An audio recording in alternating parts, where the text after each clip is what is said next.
शबन एक छोटे से गांव में रहती थी जो हरे भरे खेतों और घने जंगलों से घिरा हुआ था।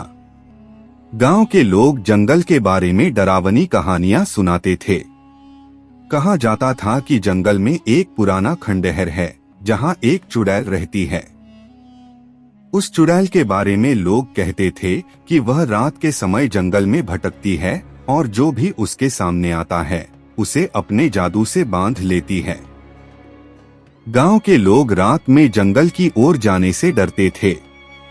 शबन एक धार्मिक और नेकदिल लड़की थी। वह रोज नमाज पढ़ती थी और अपने माता पिता की मदद करती थी। उसका छोटा भाई यूसुफ बहुत जिज्ञासु था। एक दिन यूसुफ ने शबन से कहा, दीदी, क्या सचमुच जंगल में चुड़ैल रहती है? मैं उस खंडहर को देखना चाहता हूँ। शबन ने उसे डांटा, यूसुफ, ऐसी बातें मत करो। जंगल में जाना खतरनाक है। अल्लाह से डर और इन अफवाहों पर ध्यान मत दे। लेकिन यूसुफ की जिज्ञासा कम नहीं हुई। उसने शबन से चुपके से जंगल जाने की ठान ली। एक रात जब गांव में सन्नाटा था, यूसुफ घर से चुपके से निकल गया। वह जंगल की ओर चल पड़ा, यह सोचकर कि वह खंडहर देखकर लौट आएगा। शबन को सुबह पता चला कि यूसुफ घर में नहीं है।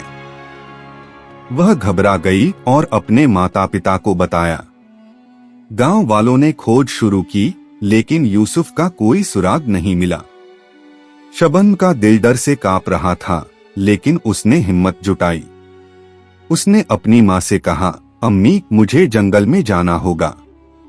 शायद यूसुफ वहां गया हो। माँ ने मना किया, लेकिन शबन ने कहा, अल्लाह पर भरोसा रखें, मैं दुआ पढ़कर जाऊंगी। उसने आयतुल कुर्सी पढ़ी, अपने सिर पर दुपट्टा ढका और जंगल की ओर चल पड़ी।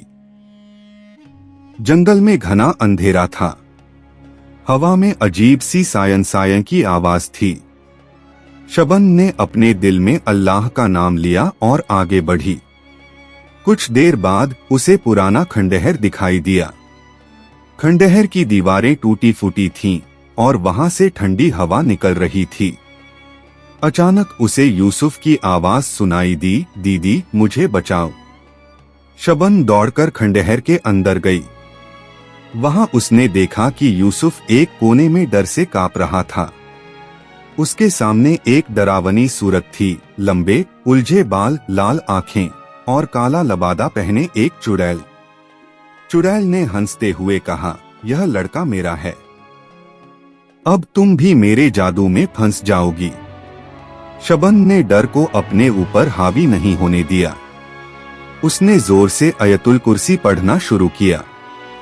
चुड़ैल चीखने लगी, रुक जा, यह क्या पढ़ रही है?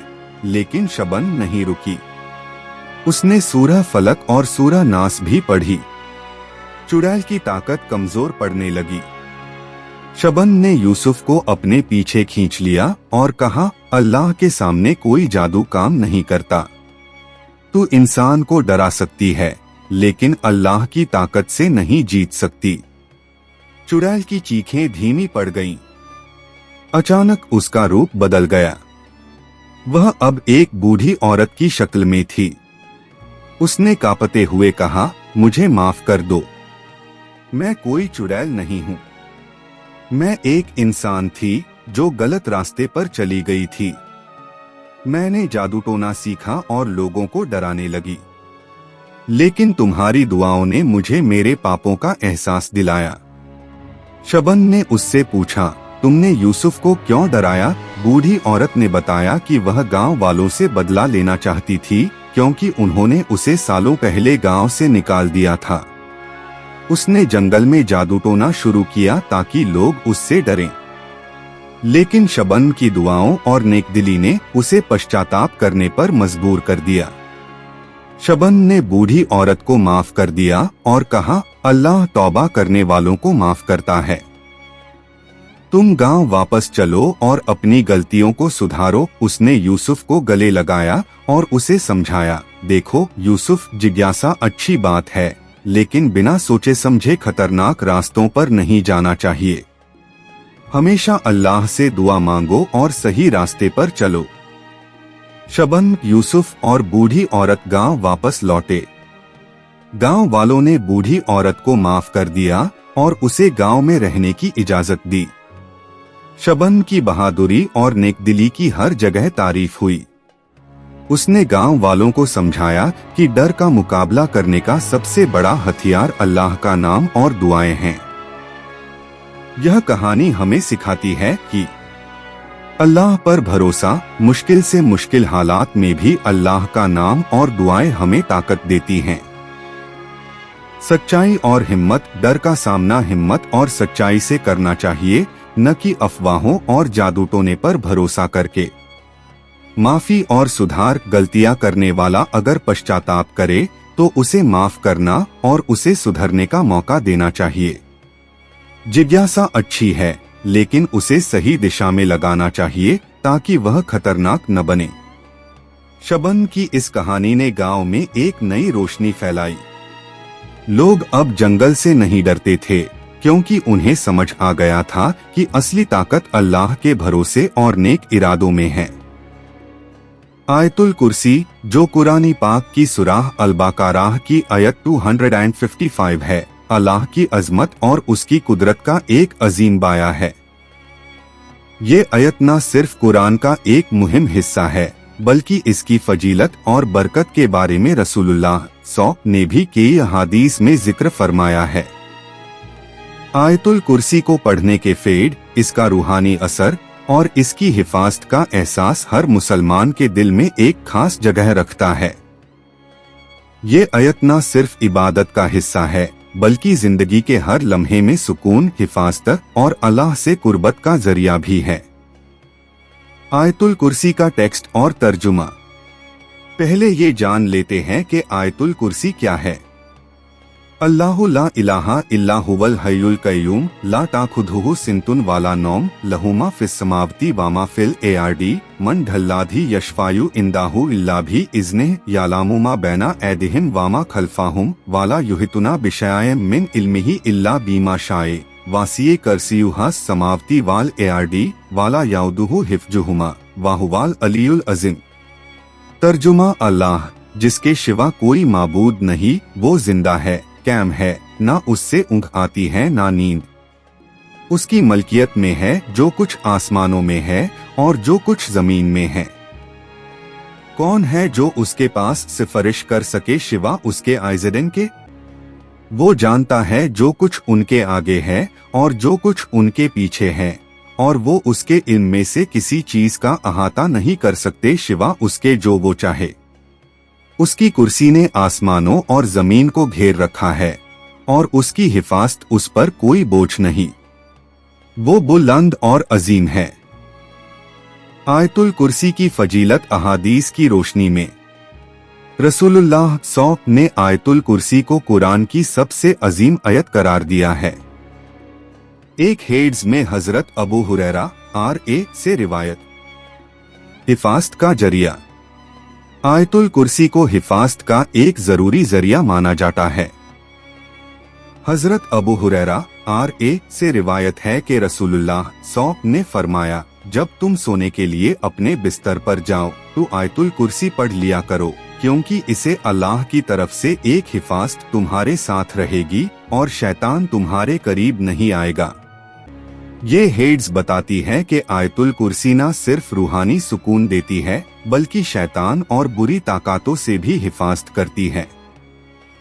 इसलिए अक्सर मुसलमान इस आयत को सोने से पहले, घर से निकलते वक्त या किसी खौफ के वक्त पढ़ते हैं। रूहानी सुकून और दिल का नूर। आयतुल कुर्सी का जिक्र दिल को सुकून देता है। कुरान में अल्लाह फरमाता है, आला बिजिक्रिल्लाही तत्माइनुल कुलूब, सूरह आर-राडी आयत 28, यानी अल्लाह के जिक्र से दिल सुकून पाते हैं। आयतुल कुर्सी में अल्लाह के सिफात का जिक्र है, जो इंसान को याद दिलाता है कि वो एक ऐसे रब के हाथ में है जो हर चीज का मालिक है। जब इंसान इस आयत को दिल से पढ़ता है तो उसका खौफ, परेशानी और मायूसी खत्म हो जाती है।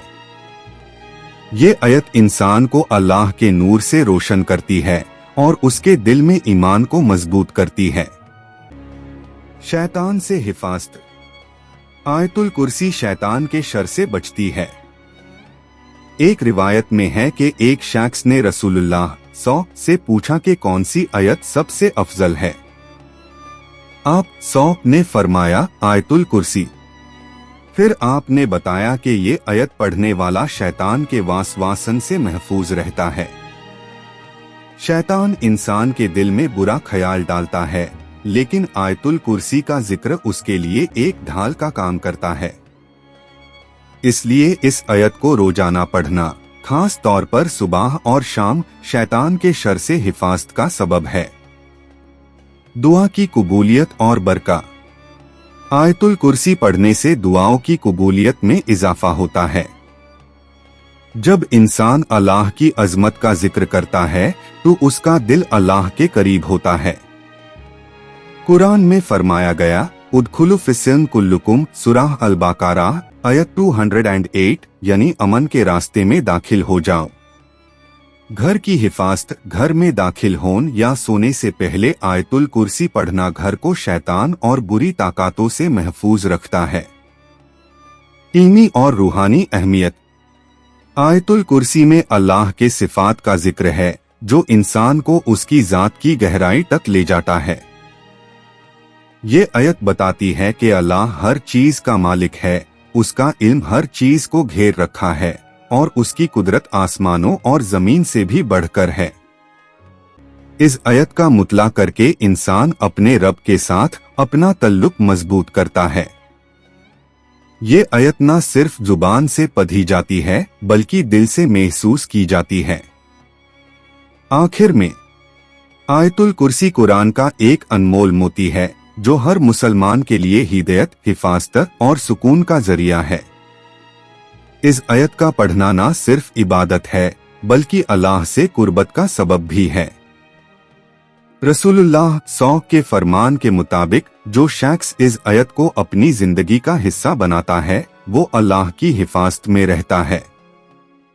ये आयत हर शख्स के लिए एक रूहानी ढाल है जो अपने दिल में अल्लाह का खौफ और मोहब्बत रखता है। अल्लाह हम सबको आयतुल कुर्सी की फजीलत से मुस्तफीद होने की तौफीक अता करे।